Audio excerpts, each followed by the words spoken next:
Hello guys, welcome back to our channel. If your SkyQ mini box remote suddenly stops working or responding, it can make even the simplest tasks like changing channels or navigating menus feel frustrating and slow. This issue doesn't always mean the remote is damaged. In many cases, it's caused by small problems like pairing issues, weak batteries, signal interference, or temporary glitches in the system.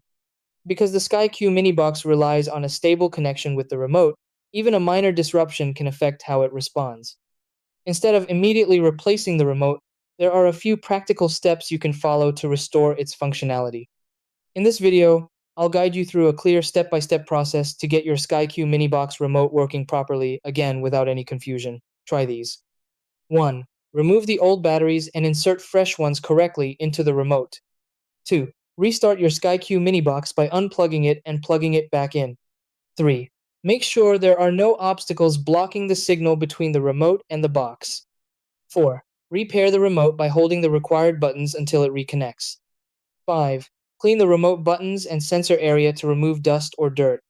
6. Check for system updates on the SkyQ mini box to ensure smooth performance.